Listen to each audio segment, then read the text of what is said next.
ശൈബത്തുണ്ടല്ലോ, എല്ലാവരും നിലം പതിച്ചുപോയി, എല്ലാ അഹങ്കാരികളും വീണുപോയി. ഇസ്ലാം അവിടെ വിജയിക്കുകയാണ്, സത്യം വിജയിക്കുകയാണ്. പ്രിയപ്പെട്ടവരെ, എല്ലാ സുഖങ്ങളും മാറ്റിയിട്ട്, എല്ലാ സൗകര്യങ്ങളും മാറ്റിയിട്ട് സ്വഹാബത്തിലെ ഇബ്ലീസ് നല്ലോണം ഭയപ്പിക്കുന്ന, ശക്തമായി ഭയപ്പിക്കുന്ന സമയമാണ്. യുദ്ധത്തിന് പോകുന്ന സമയം മക്കളെ ഓർമ്മപ്പെടുത്തും, കുടുംബങ്ങളെ ഓർമ്മപ്പെടുത്തും, ഭാര്യമാരെ ഓർമ്മപ്പെടുത്തും, എല്ലാവിധ രൂപത്തിലും അവരെ പിന്തിരിപ്പിക്കാൻ നോക്കും. സ്വഹാബത്തിന്റെ ഈമാൻ അവർക്ക് ഇത്രയും വലിയ പ്രതിഫലം കിട്ടിയത്, ഇത്രയും വലിയ മഹത്വം കിട്ടിയത് അവരുടെ ഈമാൻ കൊണ്ടാണ്. അവർ സത്യത്തിന്റെ പക്ഷത്താണ്. പ്രിയപ്പെട്ടവരെ, നിങ്ങളൊന്ന് ആലോചിച്ചു നോക്കും. അല്ലാഹു സുബ്ഹാനഹു വ തആല എത്ര പ്രവാചകന്മാര് കഴിഞ്ഞുപോയി. മൂസാ നബിയുടെ ഖൗമിന് പല സമയങ്ങളിൽ പല രൂപത്തിൽ പരീക്ഷണങ്ങൾ കൊടുത്തിട്ടുണ്ട്, അവരെ ശിക്ഷിച്ചിട്ടുണ്ട്. ഈസാ നബിയുടെ ഖൗമിനെ ശിക്ഷിച്ചിട്ടുണ്ട്, ഇബ്രാഹിം നബിയുടെ ഖൗമിനെ പരീക്ഷിച്ചിട്ടുണ്ട്, സാലിഹ് നബിയുടെ ഖൗമിനെ പരീക്ഷിച്ചിട്ടുണ്ട്. ഇങ്ങനെ തുടങ്ങി ഒരുപാട് അമ്പിയാക്കളുടെ ഖൗമ് ധിക്കരിച്ചപ്പോ, അനുസരിക്കാതിരുന്നപ്പോ റബ്ബ് പരീക്ഷിച്ചിട്ടുണ്ട്. ആ പരീക്ഷണങ്ങളിൽ ഒന്നും അല്ലാഹ് മലക്കുകളെ ഇറക്കി കൊടുത്തിട്ട് അവരെ സഹായിച്ചിട്ടില്ല. പരിശുദ്ധ ഖുർആനിലൂടെ റബ്ബ് പറയുന്നു, വമാ അൻസൽനാ അലാ ഖൗമിഹി മിൻ ബഅദിഹി മിൻ ജുന്ദിൻ മിനസ് സമാ വമാ കുന്നാ മുൻസിലീൻ. അതേ, മലക്കുകളെ ഇറക്കി കൊടുത്തിട്ട് ഒരു ഖൗമിനെ നമ്മൾ സഹായിച്ചിട്ടില്ല. അവരുടെ കൂടെയുള്ള സംഘത്തെയും അവരുടെ ഗ്രാമവാസികൾ നിഷ്ഠൂരമായി കൊന്നുകളഞ്ഞപ്പോ അല്ലാഹു ഇറക്കിയ ആയത്താണ് ഇൻകാനത്ത് ഇല്ലാ സൈഹതൻ വാഹിദ ഫഇലാഹും ഖാമിദൂൻ. അതെ, അവരത്രയും വലിയ ക്രൂരത കാണിച്ചപ്പോ അല്ലാഹു മലക്കുകളെ ഇറക്കി കൊടുത്ത് സഹായിച്ചിട്ടില്ല. പിന്നെ എന്താ റബ്ബ് ചെയ്തത്? ഇല്ലാ സൈഹതൻ വാഹിദ, ജിബ്രീൽ ഇറങ്ങിയിട്ട് ഒരൊറ്റ ഒച്ച വെക്കലാണ്. ജിബ്രീലിന്റെ ഒരൊറ്റ ശബ്ദം കൊണ്ട് അവരങ്ങ് ചാമ്പലായി പോയി, അവരങ്ങ് നശിച്ചു പോയി. പക്ഷേ അല്ലാഹു ബദരീങ്ങൾക്ക് മലക്കുകളെ ഇറക്കി കൊടുത്ത് സഹായിച്ചു. അതേ, ബദർ യുദ്ധത്തിൽ മലക്കുകൾ അല്ലാഹു ഇറക്കി കൊടുത്തു. അത് മുത്തുനബിക്ക് കൊടുത്ത മഹത്വമാണ്. ബദരീങ്ങൾക്ക് ശക്തി കൊടുത്തിട്ട്, അവർക്ക് ശക്തി കൊടുത്തിട്ട് അവരെ വിജയിപ്പിക്കാൻ അല്ലാഹുക്ക് അറിയാതിട്ടല്ല, അല്ലാഹു മുത്തുനബിക്ക് കൊടുത്ത വലിയ മഹത്വമാണ്. പ്രിയപ്പെട്ടവരെ, ഈ ബദരീങ്ങൾക്ക് വലിയ സ്ഥാനമുണ്ട്, അല്ലാഹു വലിയ മഹത്വം കൊടുക്കുന്നുണ്ട്.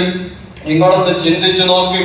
ഒരു മുത്തുനബിയും സഹാബത്തും ഒരു സദസ്സിലിരിക്കുമ്പോ രണ്ട് ബദരി സദസ് നിറഞ്ഞ് കവിഞ്ഞിട്ടുണ്ട്. എല്ലാവരും നേരത്തെ തന്നെ വന്ന് ഇരിപ്പിടം ഉറപ്പിച്ചിട്ടുണ്ട്, ഇനി ഇരിക്കാൻ സ്ഥലമില്ല. അതാ രണ്ട് ബദറിൽ പങ്കെടുത്ത സ്വഹാബത്തങ്ങ് കയറി വന്നപ്പോ മുത്തുനബി അതാ പറയുന്നു, നിങ്ങൾ വിശാലത ചെയ്തു കൊടുക്കുക. രണ്ട് സ്വഹാബികളെ വിളിച്ചിട്ട് അവരെ എഴുന്നേൽപ്പിച്ചിട്ട് ഈ കാര്യം വന്ന ബദറിൽ പങ്കെടുത്ത സ്വഹാബത്തിനെ അവിടെ ഇരുത്തുകയാണ്. പരിശുദ്ധ ഇസ്ലാമിൽ ഇരുന്നിടത്ത് നിന്ന് ഒരാളെ എഴുന്നേൽപ്പിച്ചിട്ട് അവിടെ പോയി ഇരിക്കൽ തെറ്റാണ്, അങ്ങനെ ചെയ്യാൻ പാടില്ല. അത് അയാളുടെ അവകാശമാണ്, അയാളുമായി ബന്ധപ്പെട്ടതാണ്. എന്നിട്ടും ബദറിൽപ്പെട്ട സ്വഹാബത്ത് വന്നപ്പോ മുത്തുനബി ഈ ഇരുന്ന രണ്ടാളുകളെ എഴുന്നേൽപ്പിച്ചിട്ട് അവിടെ ബദരീങ്ങൾക്ക് അവസരം കൊടുക്കുകയാണ്. ഈ വിഷയം ഉണ്ടായപ്പോ ആയത്തിറങ്ങുന്നു, നിങ്ങൾ മറ്റുള്ളവർക്ക് വിശാലത ചെയ്തു കൊടുക്കണം. ബദറിൽപ്പെട്ട സ്വഹാബത്ത് വന്നാൽ നിങ്ങൾ എണീറ്റ് കൊടുക്കണം. അല്ലാഹു പകരം നിങ്ങൾക്ക് വലിയ വിശാലതയും അല്ലാഹു ബദരീങ്ങൾക്ക് കൊടുത്ത മഹത്വമാണ്. ഒരൊറ്റ സംഭവം കൂടി പറഞ്ഞ് അവസാനിപ്പിക്കാം. മഹാനായ ഖുബൈബ് റളിയല്ലാഹു അൻഹു 10 അംഗ സ്വഹാബത്ത് മുത്തുനബി സ്വല്ലല്ലാഹു അലൈഹി വസല്ലമ തങ്ങൾ ഒരു കൂട്ടം ജനങ്ങൾ വന്നിട്ട്, ഒരു നാട്ടുകാരെ വന്നിട്ട്, ഞങ്ങൾക്ക് ദീന് പഠിപ്പിച്ചു തരാൻ സ്വഹാബത്ത് വേണം, ഹാഫിളീങ്ങളെ വേണമെന്ന് പറഞ്ഞിട്ട് മുത്തുനബിയോട് ചോദിച്ചപ്പോ 10 അംഗ സ്വഹാബത്തിനെ മുത്തുനബി പറഞ്ഞേക്കാണ്. അതിൽപ്പെട്ടവരാണ് ഖുബൈബ് തങ്ങൾ, മഹാനായ സയ്യിദ് റളിയല്ലാഹു അൻഹു, ത്വാരിഖ് റളിയല്ലാഹു അൻഹു, ആസിം റളിയല്ലാഹു അൻഹു, ഇങ്ങനെ തുടങ്ങിയ സ്വഹാബത്ത് അവരുടെ കൂടെ യാത്രക്കിറങ്ങി. കുറച്ച് കഴിഞ്ഞപ്പോ ബോധ്യപ്പെട്ടു അവര് ചതിച്ചതാണ്, അവര് വഞ്ചിച്ചതാണ്. അങ്ങനെ അതാ ഇവരുടെ കൂട്ടത്തിൽപ്പെട്ട 7 ആളുകളെ അവരങ്ങ് വധിച്ചു കളയുകയാണ്. ബാക്കി വന്ന ഹുബൈബ് തങ്ങൾ, സയ്യിദ് തങ്ങൾ, താരിഖ് തങ്ങൾ, ഈ 3 പേരെയും കൊണ്ടുപോയി അടിമകളാക്കി വിൽക്കുകയാണ്. ഹുബൈബ് തങ്ങളെ വാങ്ങുന്നത് ഹാരിസ് എന്ന് പറയുന്നവരുടെ കുടുംബമാണ്.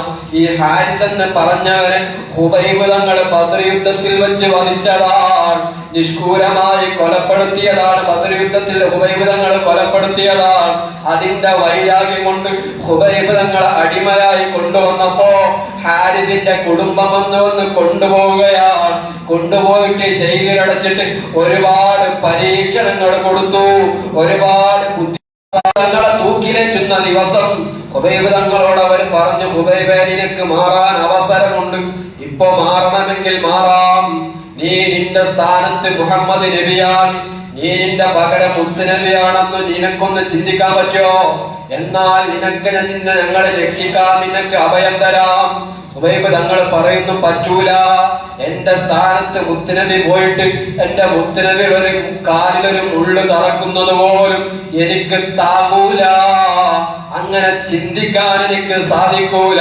ഹുബൈബ് തങ്ങളെ വിസമ്മതിക്കുകയാണ്. ഹുബൈബ് തങ്ങൾക്ക് വേണമെങ്കിൽ മനസ്സിൽ വിചാരിക്കാതെ കരുതാൻ വരുന്നില്ല.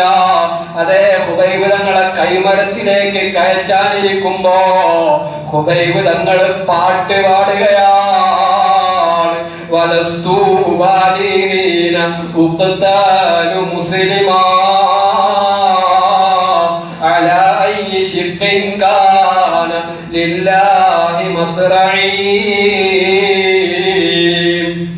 എനിക്ക് മുസ്ലിമായി മരിക്കുന്നതിന് ഒരു വിഷമവുമില്ല, എനിക്കൊരു ടെൻഷനും ഇല്ല. നിങ്ങൾ എന്നെ കഷ്ണം കഷ്ണമായി മുറിച്ചാലും ഏതു ഭാഗത്തേക്ക് ഞാൻ അറ്റു വീണാലും എന്റെ ശരീരത്തിലെ ഓരോ ശരീരത്തിന്റെ കഷ്ണത്തിനും അല്ലാഹു ബറക്കത്ത് തരുന്നതാണ്. അവസാനമായിട്ട് ഹുബൈബ് തങ്ങൾ അവിടുന്ന് സലാം പറയുന്നു, അസ്സലാമു അലൈക യാ റസൂലല്ലാഹ്. മദീനയിലിരുന്ന മുത്തുനബി സലാം അടക്കുകയാണ്. ഹുബൈബ് തങ്ങൾ അവിടെ വെച്ച് മരിക്കുന്നതിന്റെ മുമ്പ് ഒരൊറ്റ ദുആ ചെയ്യുന്നുണ്ട്, അല്ലാഹുമ്മ അസ്ഫിഹിം അദദാ വഖ്തുൽഹും ബിദദാ വലാ തബ്ഖാ മിൻഹും അഹദാ. റബ്ബേ, അവരുടെ കൂട്ടത്തിൽ ഒരൊറ്റ ആളെയും നീ ബാക്കിയാക്കല്ല, അവരെ എണ്ണം കുറക്കണേ അല്ലാ, അവരെ തീരുമാനമാക്കണേ അല്ലാ. വല്ലാത്തൊരു ദുആയാണ്. ആ ഹാരിസിന്റെ കുടുംബം ചരിത്രം പറയുന്നു, പിന്നെ ബാക്കിയായിട്ടില്ല, എല്ലാവരും മരണപ്പെട്ടു പോയി, ആ കുടുംബം തന്നെ ഇല്ലാതെയായി പോയി.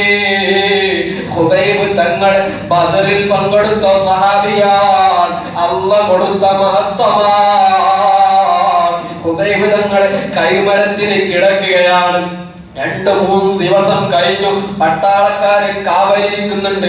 മുത്തുനബി സ്വഹാബികളെ പറഞ്ഞയക്കുന്നു, ഹുബൈബിന്റെ ശരീരം കൊണ്ടുവരണം. അതേ സ്വഹാബികളിൽപ്പെട്ട ചിലര് പോയിട്ട് ഹുബൈബ് തങ്ങളെ ശരീരം അവിടുന്ന് കൊണ്ടുവരികയാണ്. പട്ടാളക്കാര് മയക്കത്തിലാണ്. ഹുബൈബ് തങ്ങളെ ശരീരം അവിടുന്ന് ഊരിയെടുക്കുകയാണ്.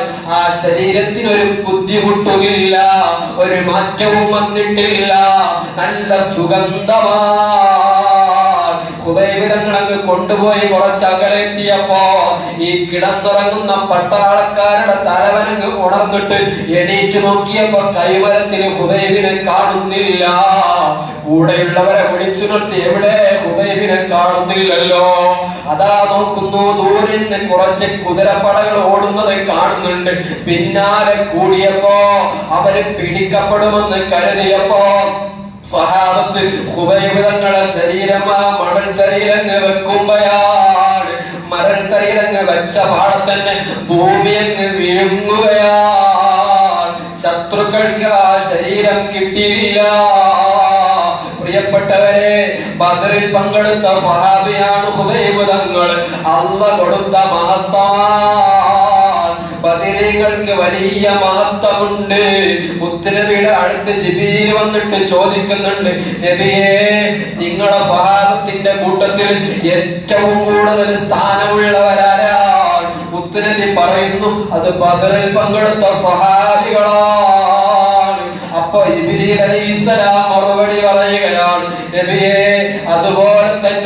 മലക്കുകളുടെ കൂട്ടത്തിൽ ഏറ്റവും ശ്രേഷ്ഠതയുള്ളവർ ബദറിൽ പങ്കെടുത്ത മലക്കുകളാണ്. അല്ലാഹു സുബ്ഹാനഹു വ തആല ബദരീങ്ങൾക്ക് കൊടുത്ത മഹത്വം ചില്ലറ മഹത്തല്ല. അവരുടെ ആ ഈമാനാണ്, അവരുടെ ആ ഈമാനിന്റെ ഊക്കാണ്. അതുകൊണ്ടാണ് നമ്മളൊക്കെ ബദരീങ്ങളെ കുറിച്ച് ബദരീങ്ങളെ തവസ്സുലാക്കിയിട്ട് അള്ളാഹിനോട് വല്ലതും ചോദിക്കുമ്പോ നമ്മുടെ ഉദ്ദേശങ്ങളൊക്കെ പെട്ടെന്ന് നടന്നു പോകുന്നത്, നമുക്ക് കാവലായി അവർ മാറുന്നത്. അല്ലാഹു സുബ്ഹാനഹു വ തആല ബദരീങ്ങളെ പൊരുത്തം നമുക്ക് നൽകാറാവട്ടെ. പ്രിയപ്പെട്ടവരെ, ബദരീങ്ങളെ നല്ല രൂപത്തിൽ ബഹുമാനിക്കണം. എല്ലാ ദിവസവും ബദരീങ്ങളുടെ പേരിൽ ഒരു ഫാത്തിഹയെങ്കിലും നമുക്ക് ഓതാൻ കഴിയണം. എന്നാൽ നമുക്ക് എന്ത് വിഷമം വരുമ്പോഴും അവരിലേക്കൊന്ന് തവസ്സുലാക്കി ദുആ ചെയ്താൽ